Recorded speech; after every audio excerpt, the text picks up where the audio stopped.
Hi, this is Farrell Dalrymple, and this is the next in a series of daily drawing time-lapse video compilations.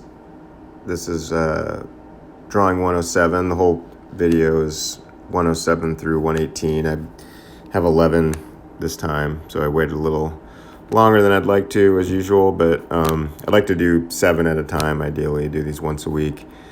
This first one I had requested of me to draw someone's dog, which is not the first time I've done it, but I think this is the second time where it's a specific animal that someone's owned, and this dog was called Higgins, and I didn't do a video of it because I had to look at my phone for reference, but I like the way it came out. And this next one was someone asked me to do a kaiju, like a big monster,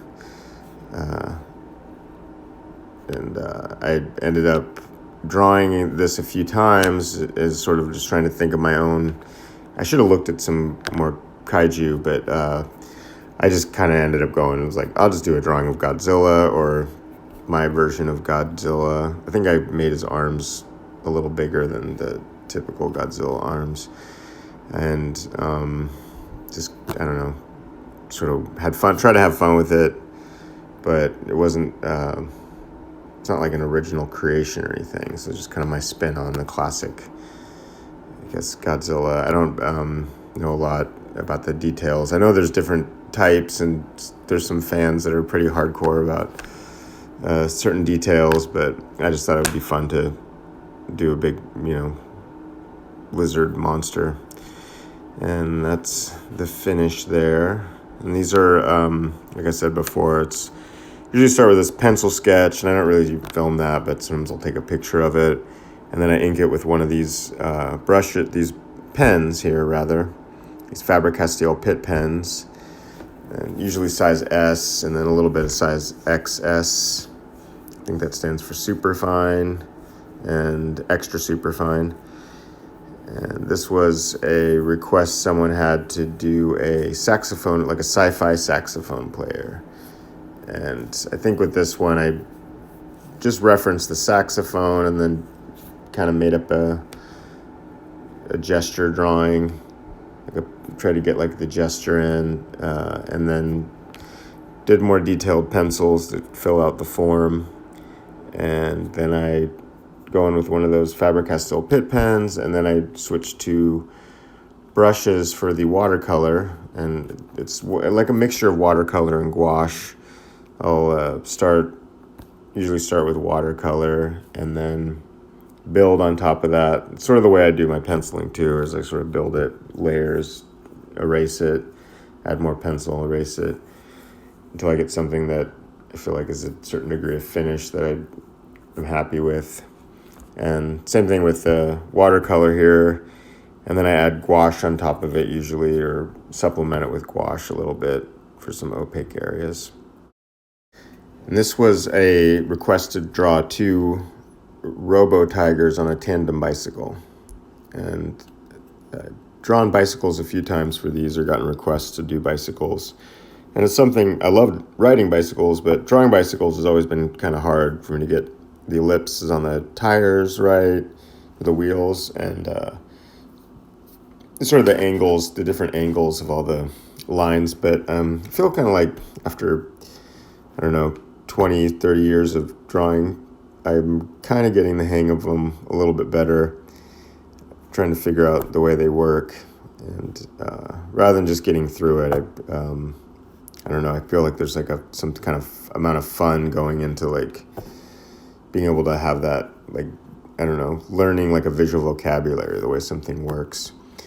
And this one was requested a anthropomorphic frog. That was pretty much the request. So I put him in my sci-fi fantasy world of the Wrenchies, It Will All Hurt, and I gave him like a knife, and I mounted him as sort of this like kind of a hillbilly mystic character.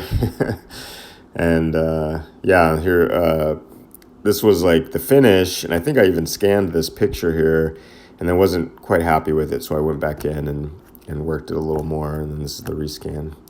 And this is a request to do the creature from the Black Lagoon, which is not something I've ever drawn before, but I'm just familiar with the old movie character, costume. So I did some reference. I redrew this a bunch to get the composition right, because I had this idea of like maybe his head popping halfway out of the water, but you could see below and above. But I just ended up, kind of going with this composition after a while. And the starfish thing stuck to him. I stole off this illustrator that I love, James Jean. He had a drawing recently where he had these starfish stuck. And I think I've seen him do that before too, but it's a really great drawing. And I don't know, I just got inspired by it. And this one here, I'm inking with a brush. You can see it's a Raphael 8404, number 4. And every few of these compilation, I think there's been so far at least like 1 or 2 that I did with a brush. And someone requested that I draw a Victorian wolf gentleman, and they all said, or I could do a bat. And so I decided to put a bat hanging out over his shoulder up there. And yeah, I just mostly did this one with ink washes, I think entirely with just the India ink washes. And I used the Dr. Martin's Black Star ink. I was pretty happy with the way I did this, but I feel like there's maybe I could have added a drop shadow underneath the left arm there, like on the jacket, just give it a little more gradient or something. But this one here is the Blue Demon. Someone requested that. I think they saw it on the Mike Mignola's been doing these amazing drawings, like a few every day. I think like a few every day, and it seems like he kind of goes in different themes, pop culture themes, or just has like flowers for people's heads, or is into drawing skeletons for a week or something. But yeah, I love them. And I think someone tagged me in the photo here and said, you should do one of these Blue Demons for your daily drawing. And I did doing it. And I like the Blue Demon. I used to have this magazine with a bunch of glossy photos, and it was fun to draw. It was like almost like a real life superhero, even though it's like this character that isn't really a comic book character, but kind of is. Sort of a wrestler that became like a masked wrestler that became like a movie star and stuff. I'm pretty sure there was movies of him. I haven't actually seen any, but I know there's like a bunch of like Santo movies. It's kind of like a thing where they're like superheroes basically. So yeah, it seemed fitting to do, and it was fun. And that was the scan. Is the scan here, or that the last picture was the photo, and this is the scan. You can kind of see the difference between tone. This one here was a request to draw a skateboarding ghetto blaster.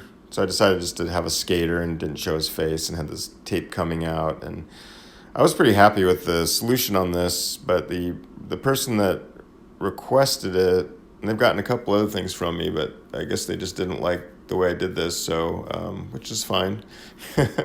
Decided not to buy it, so I'm gonna have to try to, I guess, sell this on my Patreon or Instagram if that doesn't work. But it's only $20, so if you're interested, hit me up. The skateboard deck is I took it. I basically stole off the design from this buddy of mine, Esau Andrews, who's an amazing painter, an artist in general, is like really inspiring artist. He did a bunch of skateboard decks. He's a skateboarder or skater. I don't know. He's good at it. Good at riding a skateboard around and doing stuff. But he designed all these decks for, I think it was Baker's, the company. And I think those ones weren't for any particular skater. They were sort of a theme of, maybe because he did a bunch of album covers and artwork for this band Circus Survive, and I think they might have been something from one of those, or maybe sponsored by them. I'm not exactly sure, but the image I thought was great. And this one here was someone asked me to do my version of Medusa, and so this is what I came up with. I actually looked. I'd seen the movie Clash of the Titans, like both versions, the 80s one and the newer one. So, but I didn't want to just model her after that. I went and looked up like the Wikipedia and stuff and looked at different, I guess, interpretations of the character over the years, a mythological creature, I guess. And this is the solution I ended up coming up with. And this one was, someone asked me to do an anthropomorphic elephant. And I'm working on a kid's book right now with Rick Remender where there's anthropomorphic elephant. So I wanted to go in a different direction than the one in there. And so I thought I'd have him like holding a gun. So I got the idea. I was like, oh, he should be having Roblox gun, like the big 50 caliber machine gun.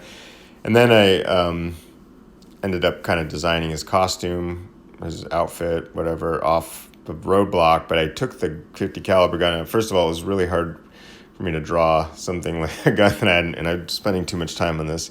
And I also thought too, is like, why do I want to have this guy having a big machine gun? He's like an elephant. He can probably just like bash people's heads in or something. So I ditched the gun, and then I kind of made up the story of him, putting him in like, oh, he's probably in like the Wrenchies world or It Will Hurt or something. And my cats keep bringing in these garden shrews, and so I thought, oh, it'd be kind of fun to have him like, have that be his like insignia. And I was like, well, what if he could control this army of shrews? I kind of went down a little hole there mentally while I was working on it, but it was a fun thing to do. A little more cartoony, I think, than I'd like to normally do these, but this is kind of a similar thing here where it's someone asked me to do a commission of a sci-fi chef. It was pretty loose. And so I thought, like, sci-fi chef. So first thing I thought was James Stokoe's wonton soup, or like the sort of chaotic energy of that. But I just put in sci-fi chef into Google just to get, some inspiration or ideas. And I saw that there was a celebrity Neptunian chef, I forget his name, like Alzar or something like that, from Futurama, which I haven't watched a ton of Futurama. I like it, I like Matt Groening stuff, and I like that. I like that show. I just haven't watched a bunch of it. But I was kind of familiar with some of the characters like Fry and Bender, but I don't think I'd seen an episode with this guy on it before. So I don't know. I did it like in my style. Obviously, I didn't do it on model for the Simpsons drawing style, but I just kind of modeled his costume after that guy. That's it for this time. Thanks a lot for checking this out. Feral Dal on Instagram, or join my Patreon to get one of these drawings.